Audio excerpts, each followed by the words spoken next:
The distant starfield stretched beyond comprehension, streaking past the viewport of the ardent horizon. Captain Elara Voss leaned against the rail of the observation deck, her laughter carrying lightly through the otherwise silent cabin. "You think that is a warrior?" she said, her voice tinged with mockery as her gaze fell on the new recruit. I stood awkwardly near the docking bay, my exosuit ill-fitted and clunky, its polished chrome plates catching the flickering lights of the station. It was meant to enhance strength, agility, and endurance, yet in practice, it made me stumble over the simplest of steps. My human frame seemed fragile against the looming presence of the elite soldiers in the bay. Elara, renowned across the quadrant for her prowess in battle and sharp tongue, circled me slowly. Her boots clanged against the metal deck with deliberate authority. "Honestly," she said, tilting her head as if studying an insect, "I've trained some of the strongest warriors in this sector, and you look like a broken droid." She laughed again, echoing down the bay. The others snickered, their eyes flicking between her and me. I kept silent, my pride stinging, but I could feel something deep inside me stirring. Not anger, not fear, but a quiet, simmering resolve. Hours later, the station's alarms blared, red lights flashing in chaotic staccato. A horde of Voraxis raiders had breached the outer perimeter. Their biomechanical ships tore through the docking shields as panic swept the crew. In the chaos, Elara barked orders with the precision and authority that had earned her countless victories. But then she froze. I did not. The clumsy exosuit that had drawn her laughter now became an instrument of calculated power. I sprinted across the bay, the reinforced hydraulics of my legs propelling me faster than any human should move. My arms swung with devastating momentum, the armor amplifying every punch and strike. One by one, raiders fell to the floor, their advanced weaponry useless against my augmented might. Elara watched in disbelief, her mouth slightly open. The laughter that had defined her presence hours before was gone, replaced by a tense, uncertain stillness.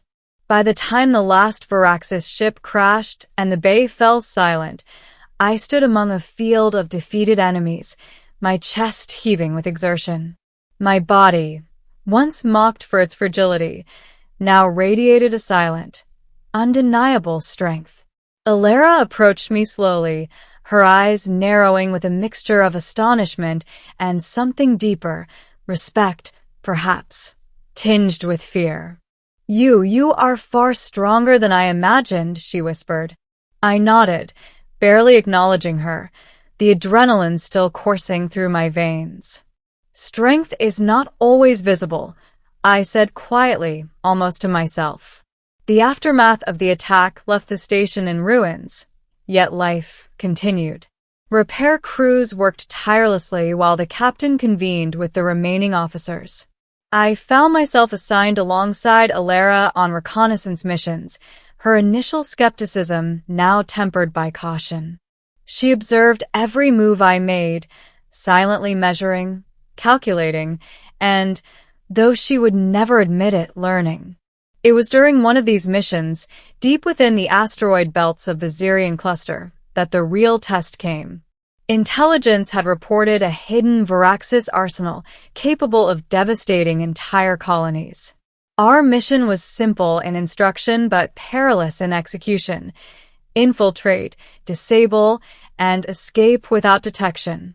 Elara and I navigated the treacherous asteroid field in silence, the tension between us palpable.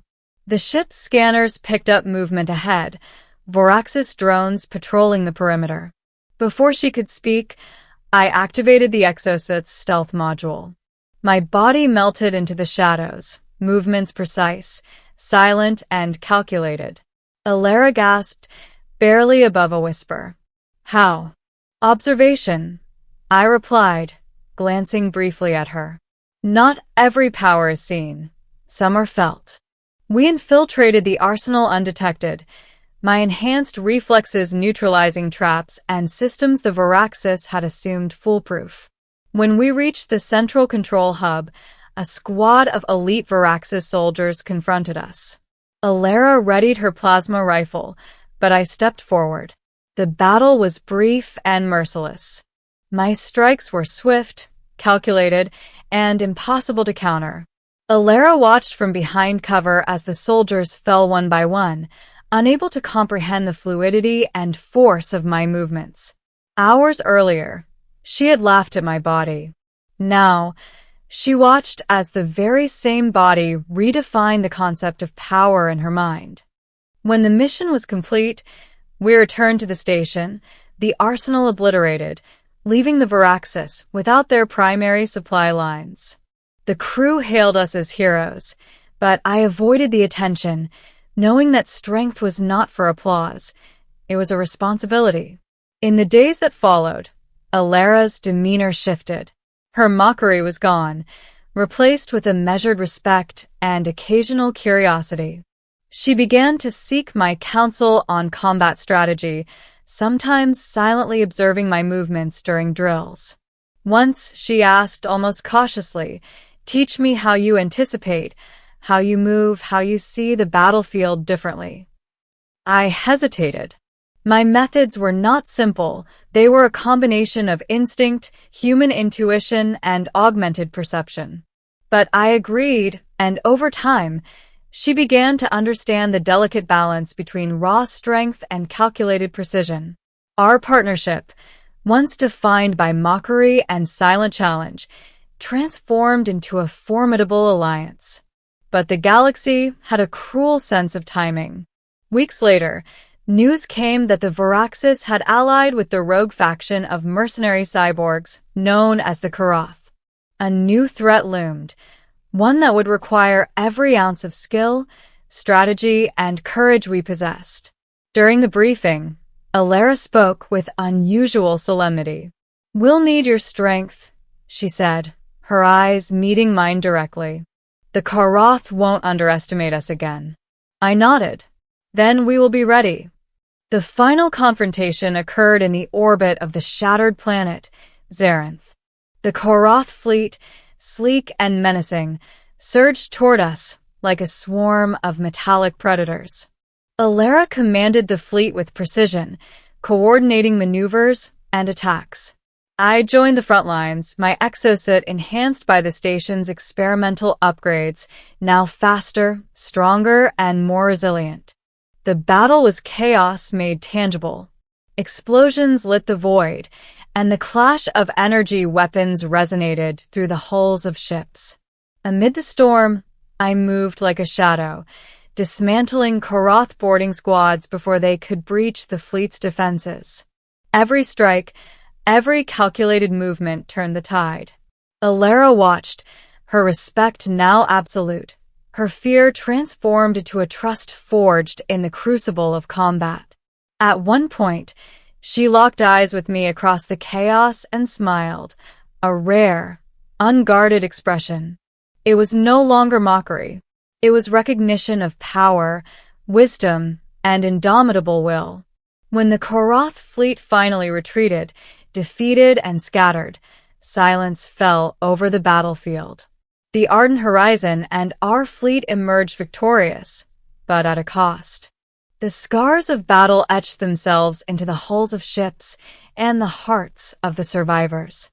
Elara approached me, placing a hand lightly on my arm. "I underestimated you," she admitted. "Not just your strength, but your mind. You are more than anyone could imagine." I nodded, feeling the weight of the moment. "Strength alone does not win battles," I said softly. "Understanding, timing, and willpower, that is what changes outcomes." For the first time, she looked at me without the armor of her reputation, without the shield of her laughter.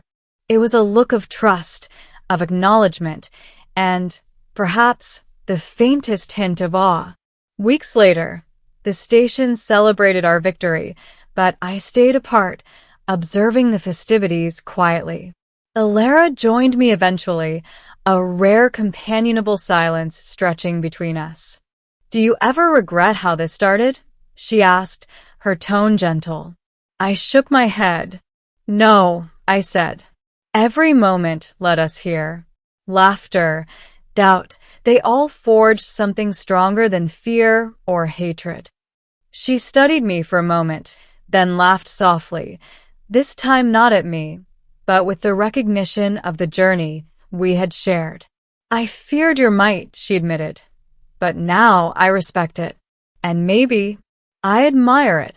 I smiled faintly, understanding that true strength was never just physical. It was resilience, courage, and the capacity to rise above the judgments of others. In the end, the galaxy had tested us, mocked us, and challenged us. But it had also shown us something invaluable, that the measure of a warrior is not in appearances, but in the unwavering will to act when it matters most. And as the stars stretched endlessly before us, I knew that no laugh or fear could ever define the might that lay within.